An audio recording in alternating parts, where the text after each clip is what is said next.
ഇന്ന് സെപ്റ്റംബർ മാസം 14-ാം തീയതി. പരിശുദ്ധ കത്തോലിക്കാ തിരുസഭ ഇന്ന് വിശുദ്ധ കുരിശിൻ്റെ പുകഴ്ചയുടെ ഓർമ്മദിനം കൊണ്ടാടുന്നു.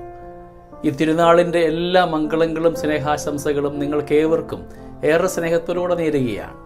കുരിശാണ് രക്ഷ, കുരിശിലാണ് രക്ഷ, കുരിശെ നമിച്ചിടുന്നു. നമുക്കിന്ന് കുരിശിനെ നമിച്ചുകൊണ്ട് നമ്മുടെ ജീവിത മേഖലയിലൊക്കെ ദൈവം നൽകുന്ന എല്ലാ നന്മയും അനുഭവിക്കുവാനും രക്ഷണീയ കർമ്മത്തിൻ്റെ ഭാഗമായി നാം ഓരോരുത്തരും ആയിരിക്കുമ്പോൾ കുരിശ് സമ്മാനിക്കുന്ന എല്ലാ ദൈവികമായ കൃപകളെയും അനുഭവിക്കുവാൻ നമ്മളെ പ്രാപ്തരാക്കണമേ എന്ന് ഇന്ന് പ്രാർത്ഥിക്കാം. ഇന്നത്തെ ദൈവാലയ കർമ്മങ്ങളിൽ ശ്ലീവാചുംബനമുണ്ട്. നമുക്കിന്ന് ദൈവാലയത്തിൽ പോകുവാനായിട്ട് വിശുദ്ധ കർമ്മങ്ങളുടെ ഭാഗമാകുവാൻ സാധ്യമാകുന്നില്ലെങ്കിൽ നമ്മുടെ ഭവനങ്ങളിലുള്ള തിരുക്കുരിശിനെ ഒന്ന് വണങ്ങി ശ്ലീവായ ചുംബിച്ചുകൊണ്ട് നമ്മുടെ ഓരോരുത്തരുടെയും ജീവിതത്തിൽ എന്നും രക്ഷയായിട്ട് ഉയർത്തപ്പെട്ട ഈ തിരുക്കുരിശ് ഉണ്ടാവണമേ എന്ന പ്രാർത്ഥനയോടെ നമുക്കിന്ന് ജീവിക്കാം. സ്നേഹമുള്ളവരെ, പലപ്പോഴും ജീവിതയിടങ്ങളിലൊക്കെ ഒരുപാട് സങ്കടങ്ങൾ ഉണ്ടാവാറുണ്ട്, ജീവിത കുരിശുകൾ ഉണ്ടാവാറുണ്ട്. ജീവിത കുരിശുകളെയൊക്കെ ഈശോയോട് ചേർത്ത് വെച്ച് തിരുക്കുരിശാക്കുവാനായിട്ട് നമുക്ക് ഈ ദിനത്തെ മാറ്റിവെക്കാം. സെപ്റ്റംബർ 14 കുരിശിൻ്റെ പുകഴ്ചയുടെ എല്ലാ നന്മയും നമ്മുടെ ജീവിതത്തിൻ്റെ ഭാഗമാകുവാൻ ദൈവം നമ്മളെല്ലാവരെയും സമൃദ്ധമായി അനുഗ്രഹിക്കട്ടെ. ഇന്ന് സെപ്റ്റംബർ മാസം 14-ാം തീയതി വിശുദ്ധ കുരിശിൻ്റെ പുകഴ്ചയുടെ തിരുനാൾ ദിനം. AD 335 മുതൽ ജെറുസലേമിലും 5-6 നൂറ്റാണ്ട് മുതൽ ഗ്രീക്ക് സഭയിലും ലത്തീൻ സഭയിലും കുരിശിന്റെ പുകഴ്ചയുടെ തിരുനാൾ കൊണ്ടാടി തുടങ്ങി. കോൺസ്റ്റന്റൈൻ ചക്രവർത്തിക്കുണ്ടായ ദർശനമാണ് ഈ തിരുനാളിലുള്ള കാരണം. AD 326 ഹെലേന രാജ്ഞി യഥാർത്ഥ കുരിശ് കണ്ടുപിടിച്ചതും തിരുനാളിന്റെ പ്രചാരത്തിന് കാരണമായി.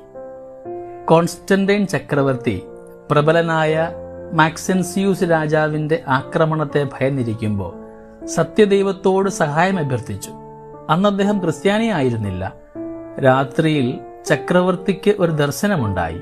ആകാശത്തിൽ കുരിശാകൃതിയിൽ ഒരു പ്രകാശവും കുരിശിനെ വലയം ചെയ്യുന്ന വൃത്ത ആകൃതിയിലുള്ള ഒരു ലേഖനവും. ഈ അടയാളത്തിൽ നീ വിജയം വരിക്കുമെന്നായിരുന്നു എഴുതിയിരുന്നത്. ക്രിസ്തു പ്രത്യക്ഷപ്പെട്ട് ചക്രവർത്തി ദർശിച്ച അടയാളം പതാകയിൽ ചേർക്കുവാൻ ആജ്ഞാപിച്ചു. അങ്ങനെ കോൺസ്റ്റന്റൈൻ ചെയ്തു. യുദ്ധത്തിൽ വിജയിക്കുകയും ചെയ്തു. താമസിയാതെ മതപീഡനം നിർത്തിയതായും ക്രിസ്ത്യാനികൾക്ക് സ്വാതന്ത്ര്യം നൽകിയതായും വിളംബരം ചെയ്തു. അതാണ് AD 313 പ്രസിദ്ധമായ മിലാൻ വിളംബരം. കുരിശിന്റെ പുകഴ്ചയുടെ തിരുനാൾ സഭയിൽ സാർവത്രികമായത് ഹെരാക്ലിയൂസ് ചക്രവർത്തി പേർഷ്യൻ രാജാവായ കൊസ്രോസിനെ 3 പ്രാവശ്യം പരാജയപ്പെടുത്തി കുരിശിന്റെ തിരുശേഷിപ്പ് അദ്ദേഹത്തിന്റെ പക്കൽ നിന്ന് സ്വായത്തമാക്കിയതിനു ശേഷമാണ്. AD 614 പേർഷ്യൻ രാജാവ് ജെറുസലേം പിടിച്ചടക്കി അവിടെ ഹെലന രാജ്ഞി വെച്ചിരുന്ന കുരിശിന്റെ തിരുശേഷിപ്പ് തന്റെ രാജ്യത്തിലേക്ക് കൊണ്ടുപോവുകയുണ്ടായി. AD 629 സെപ്റ്റംബർ 14-ാം തീയതി ജെറുസലേമിൽ കുരിശിന്റെ തിരുശേഷിപ്പ് പുനഃസ്ഥാപിച്ചു. അന്നു മുതൽ കുരിശിന്റെ പുകഴ്ചയുടെ തിരുനാൾ തിരുസഭയിൽ ആകമാനം കൊണ്ടാടുവാൻ തുടങ്ങി. വിശുദ്ധ യോഹന്നാന്റെ സുവിശേഷം 12-ാം അധ്യായത്തിന്റെ 13-ാം വാക്യം ഇപ്രകാരമാണ്: ഞാൻ ഭൂമിയിൽ നിന്ന് ഉയർത്തപ്പെടുമ്പോൾ എല്ലാറ്റിനെയും ഞാൻ എൻ്റെ പക്കലേക്ക് ആകർഷിക്കും. ഈ ദിവ്യഗുരുവിന്റെ വാക്കുകൾ ഇന്ന് നിറവേറിക്കൊണ്ടിരിക്കുകയാണ്.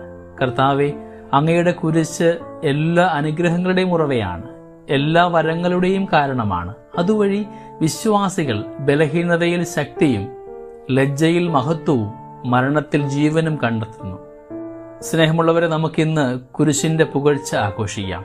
എൻ്റെ ജീവിത കുരിശുകളൊക്കെ അനുഗ്രഹമാകണമെന്ന് പ്രാർത്ഥന നമുക്കിന്നുണ്ടാവട്ടെ.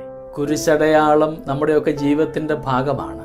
ഇന്ന് മുതൽ ധരിക്കുന്ന കുരിശും വരയ്ക്കുന്ന കുരിശുമൊക്കെ ജീവിത കുരിശുകളാകുമ്പോൾ അവയെ തിരുക്കുരിശാക്കി മാറ്റുവാൻ ദൈവത്തോട് ചേർത്ത് വെക്കണം. ജീവിത ബന്ധങ്ങൾ കുരിശായിട്ട് തോന്നിപ്പോകാം, വ്യക്തിബന്ധങ്ങൾ കുരിശായിട്ട് തോന്നാം, ഭാര്യാഭർത്തൃ ബന്ധങ്ങൾ, കുടുംബജീവിതത്തിലെ ചില പ്രാരാബ്ധങ്ങളൊക്കെ കുരിശുകളായിട്ട് ഭവിക്കപ്പെടുമ്പോൾ അവയെല്ലാം ഈശോയോട് ചേർത്ത് വെച്ച് എനിക്കും ഒരു രക്ഷകനുണ്ട്, എനിക്ക് വേണ്ടി കാൽവരിയിൽ ബലിയാഗമായി മാറിയ തിരുക്കുമാരൻ്റെ തിരിച്ചോര കൊണ്ട് എന്നെ കഴി ശുദ്ധമാക്കണമേ എന്ന പ്രാർത്ഥനയിൽ നമുക്ക് ഈ ദിനത്തെ പവിത്രമാക്കാം. ദൈവം നമ്മളെ എല്ലാവരെയും സമൃദ്ധമായി അനുഗ്രഹിക്കട്ടെ.